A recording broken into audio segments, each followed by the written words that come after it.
नमस्कार दोस्तों, आप सभी का स्वागत है चर्चा टीवी पर।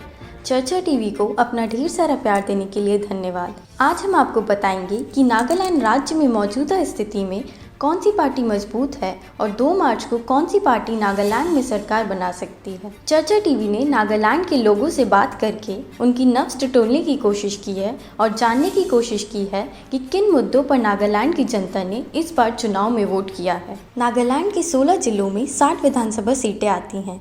इन 60 विधानसभा सीटों में से 59 विधानसभा सीटें अनुसूचित जनजाति के लिए आरक्षित हैं। नागालैंड में लगभग 87% ईसाई, 9% हिंदू, 3% मुस्लिम और 1% अन्य समुदाय की जनसंख्या है। नागालैंड में लगभग 87% अनुसूचित जनजाति की जनसंख्या है। 2018 के विधानसभा चुनाव में बीजेपी ने 12 सीटों पर जीत दर्ज की थी। वहीं उसकी सहयोगी नेशनलिस्ट डेमोक्रेटिक प्रोग्रेसिव पार्टी ने राज्य की 16 सीटों पर कब्जा जमाया था। कांटे की टक्कर में नागा पीपल्स फ्रंट को 27 सीटों पर जीत हासिल हुई थी। इसके अलावा एक सीट पर निर्दलीय और जेडीयू उम्मीदवार ने जीत दर्ज की थी। वहीं नेशनल पीपल्स पार्टी को 2 सीटें मिली थी। चर्चा टीवी ने नागालैंड राज्य की सभी 60 विधानसभाओं पर सर्वे किया है। आज हम आपसे जिलेवार चर्चा करेंगे कि किस पार्टी को कितनी सीटें आने की संभावना है। इस बार के नागालैंड चुनाव में 3 महत्वपूर्ण पक्ष हैं: बीजेपी, एनडीपीपी गठबंधन, एनपीएफ और कांग्रेस। सबसे पहले चर्चा करते हैं दीमापुर, न्यूलैंड और चुमोकेदीमा जिले की 5 विधानसभा सीटों की। दीमापुर, न्यूलैंड और चुमोकेदीमा की 5 विधानसभा सीटों में से 2 सीटें भाजपा को, 2 सीट एनडीपीपी को और 1 सीट एलजेपी को जाती दिखाई दे रही है।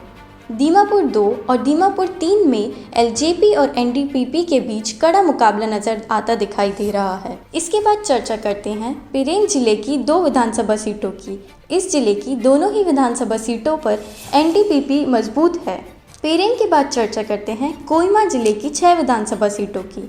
इन 6 सीटों में से 4 सीटें एनडीपीपी को, 1 सीट बीजेपी को और 1 सीट एनपीएफ को जाती दिखाई दे रही है। इसके बाद चर्चा करते हैं हेग जिले की 5 विधानसभा सीटों की। इस जिले की 5 विधानसभा सीटों में से 2 से 4 सीट एनडीपीपी को, 1 से 3 सीट एनपीएफ को जाती दिखाई दे रही है। हेग के बाद चर्चा करते हैं मोकोकचुंग की 10 विधानसभा सीटों की। इस जिले की 10 विधानसभा सीटों में से 2 से 3 सीटें भाजपा को, 4 से 7 सीटें एनडीपीपी को, 0 से 2 सीटें एनपीएफ को, 0 से 1 सीट एनपीपी को और 0 से 1 सीट एनसीपी को जाती दिखाई दे रही है। मोकोकचुंग के बाद बात करते हैं जुनी बोटो की 7 विधानसभा सीटों की। इस जिले की 7 विधानसभा सीटों में से 3 सीट भाजपा को, 3 से 4 सीट एनडीपीपी को, 0 से 1 सीट एलजेपी को जाती दिखाई दे रही है। जुनी बोटो के बाद चर्चा करते हैं वोका की 4 विधानसभा सीटों की।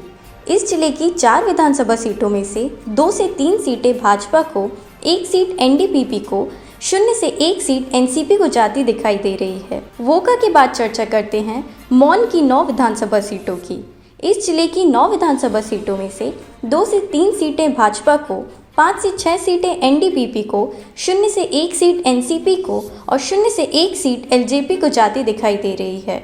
मौन के बाद चर्चा करते हैं योनसांग की 4 विधानसभा सीटों की। इस जिले की 4 विधानसभा सीटों में से 0 से 2 सीटें भाजपा को, 4 सीटें एनडीपीपी को, 0 से 2 सीटें एनसीपी के खाते में जाती दिखाई दे रही हैं। आखिर में चर्चा करते हैं लोंगलैंग, नॉकलैक, शामातोर, किपायर और सेमेन्यू जिले की 8 विधानसभा सीटों की। इन जिलों की 8 विधानसभा सीटों में से 0 से 1 सीटें भाजपा को, 4 सीटें एनडीपीपी को, 0 से 1 सीट एनसीपी को, 1 सीट एलजेपी को और 0 से 1 सीट निर्दलीय के खाते में जाती दिखाई दे रही है। तो दोस्तों, हमने नागालैंड की सभी 60 विधानसभा सीटों की जिलेवार चर्चा की है। चर्चा टीवी के मौजूदा सर्वे के अनुसार 27 फरवरी को हुए नागालैंड विधानसभा चुनाव में एनडीपीपी बीजेपी गठबंधन को पूर्ण बहुमत मिलता नजर आ रहा है। तो दोस्तों, आशा है कि चर्चा टीवी का ये वीडियो आपको पसंद आया होगा। इस वीडियो को अपने दोस्तों के साथ शेयर कीजिए और सब्सक्राइब कीजिए हमारे यूट्यूब चैनल को। धन्यवाद।